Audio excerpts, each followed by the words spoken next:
इयत्ता 12वी विषय मराठी योग भारती पाठ 8वा रेशीमबंध स्वाध्याय. प्रश्न पहिला आहे, कृती करा.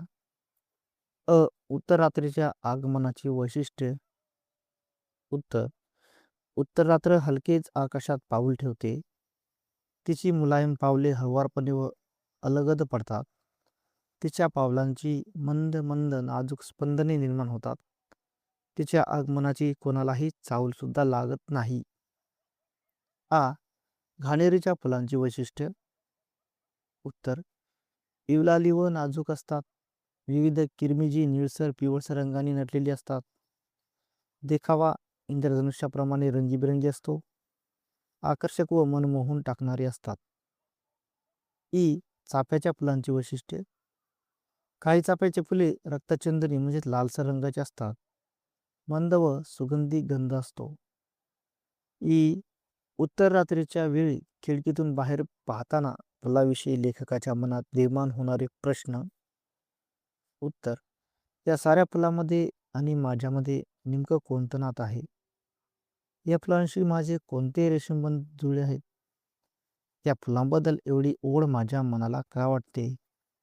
या फुलांशी असलेलं नातं आदिम काळापासूनच आहे का? प्रश्न दुसरा, कारणे शोधावं लिहा. पाखरांचा चिवचिवाट सुरू झालेला नसतो कारण अजून पार झालेले नसते व पाखरे गाढ झोपेत असतात. मानवाला निसर्गाची ओढ लागते कारण मानव आणि निसर्ग यांच्यात आदिम व जिव्हाळ्याचे रेशीमबंध आहेत. प्रश्न तिसरा, पहाटेच्या वेळी बागेत प्रवेश केल्यानंतर लेखकाला खालील फुलांसंदर्भात आलेले अनुभव लिहा. सायली. सायलीच्या इवल्या पानातून एक वेगळीच ताजी हिरवाई वाहताना दिसते. 2. गुलमोहर. गुलमोहराने केशरी फुलांचा सडा शिंपून ठेवलेला दिसतो. 3. जकरांडा. जकरांडाची निळी जांभळी फुले चाफ्याशी बिलगून गप्पागोष्टी करत असल्यासारखे वाटतात. चाफा. चाफ्याच्या फुलांचा मंद मंद सुगंध दरवळत असतो. वर्णन करा. 1. उत्तर रात्रीचे आगमन. उत्तर. उत्तरात्र अत्यंत हळुवार आणि अलगदपणे आकाशात पाऊल ठेवते. तिचे आगमन इतके शांत असते की कुणालाही तिची चाहूल लागत नाही. वातावरणात सर्वत्र नीरव शांतता पसरलेली असते. तिच्या पावलांची मंद व नाजूक स्पंदने मात्र संवेदनशील मनाला जाणवत राहतात. यावेळी संपूर्ण सृष्टी गाढ झोपेत असते आणि मनही अत्यंत शांत व स्थिर झालेले असते. 2. पहाट व पाखरे यांच्यातील नाते. उत्तर. पहाट आणि पाखरे यांच्यात अतिशय जिव्हाळ्याचे व निकटचे नाते आहे. सर्वप्रथम पाखरेच जागी होतात आणि त्यांच्या मंद चिवचिवाटाने पहाटेचे स्वागत करतात. त्यांच्या पंखांची फडफड आणि कुजबूज जणू पहाटेला आकाशात येण्यासाठी आमंत्रण देते. जसजशी पहाट उजाडते जाते तसा पाखरांचा चिवचिवाटही वाढत जातो. त्यामुळे पहाट आणि पाखरे यांचे नाते अत्यंत सजीव, स्नेहपूर्ण आणि एकमेकांवर अवलंबून असल्याचे दिसते. खालील घटकांच्या संदर्भात पाठात आलेल्या मानवी क्रिया लिहा. वृक्ष. हसू बोलू लागतात, सळसळू लागतात. वेली सळसळू लागतात, डोलू लागतात. फुले गप्पागोष्टी करतात, कुजकुज असतात. पाखरे कुजबुजू लागतात, पहाटेला खुणावतात. 4. व्याकरण. खालील वाक्प्रचारांचा अर्थ सांगून वाक्यात उपयोग करा. 1. मन समेवर येणे. अर्थ. मन शांत व स्थिर होणे. वाक्य. ध्यान केल्यानंतर माझं मन समेवर आलं. 2. साखर झोपेत असणे. अर्थ. गाढ व गोड झोप लागलेली असणे. वाक्य. दिवसभर खेळल्यानंतर मुलं साखर झोपेत होती. खालील वाक्यात योग्य विरामचिन्हांचा उपयोग करा. 1. खरं तर पहाटच त्यांना विचारत असते की मी येऊ का तुम्हाला भेटायला. तर या वाक्यात याप्रमाणे होईल. 2. निशिगंध म्हणजेच निशिगंधच. उत्तर. खालील वाक्यांचा प्रकार ओळखून सूचनेप्रमाणे तक्ता पूर्ण करा.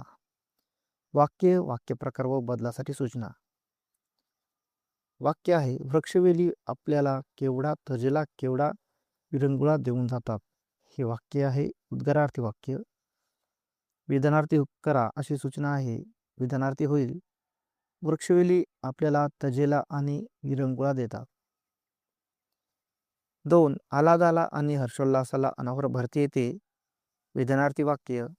उद्गारार्थी वाक्य होईल, किती अनावर भरती येते आल्हादाला आणि हर्षोल्लासाला. 3. वाफे तर कोरडेच आहेत. होकारार्थी वाक्य. नकारार्थी होईल, वाफे तर ओले नाहीतच. खालील तक्ता पूर्ण करा. सामासिक शब्द, सामासिक शब्दाचा विग्रह आणि समासाचे नाव.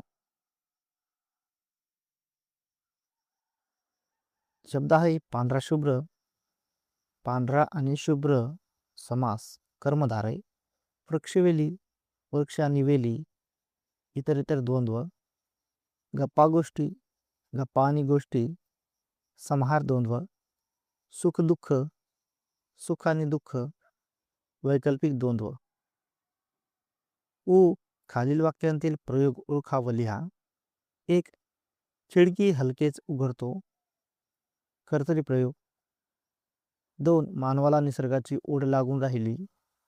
कर्मणी प्रयोग. 3. तुम्हालाही त्यातला आल्हाद जाणवेल. भावे प्रयोग. प्रश्न 5वा सहमत. मानवाला निसर्गाची जी ओढ युगापासून लागून राहिली आहे ती या आदिम रुजू स्नेहबंधामुळे तर नाही. या विधानासंबंधी तुमचे मत लिहा. उत्तर. माझ्या मते हे विधान अत्यंत योग्य आहे. मानव आणि निसर्ग यांच्यातील नातं अतिशय जुने व नैसर्गिक आहे. मानवाचा जन्मही निसर्गातच झाल्यामुळे त्याचं नातं निसर्गाशी एक जिव्हाळ्याचं निर्माण झालेलं आहे. झाडं, फुलं, पाखरं, वारा, पाऊस यांच्याशी मानव भावनिकरित्या जोडला जातो. या घटकामुळे मनाला शांतता, आनंद आणि समाधान मिळतं. म्हणूनच माणूस निसर्गाकडे वारंवार आकर्षित होतो. ही ओढ कृत्रिम नसून ती आदिम, निरागस आणि स्नेहपूर्ण नात्यामुळेच आहे. त्यामुळे या विधानाशी मी पूर्णपणे सहमत आहे. रेशीमबंध या शीर्षकाची समर्पकता तुमच्या शब्दात लिहा. उत्तर. रेशीमबंध हे शीर्षक अत्यंत समर्पक आहे. रेशीमबंध म्हणजे अतिशय मऊ, नाजूक आणि सुंदर धागा.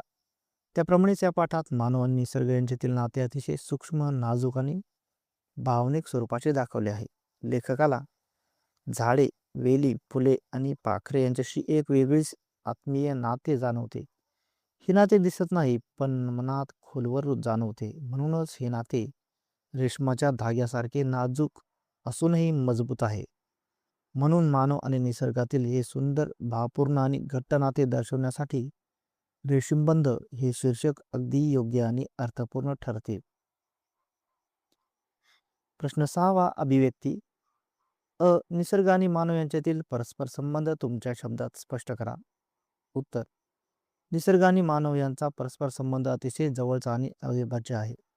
मानवाचे जीवन पूर्णपणे निसर्गावर अवलंबून आहे. हवा, पाणी, अन्न, झाडे, प्राणी हे सर्व निसर्गातूनच मिळते.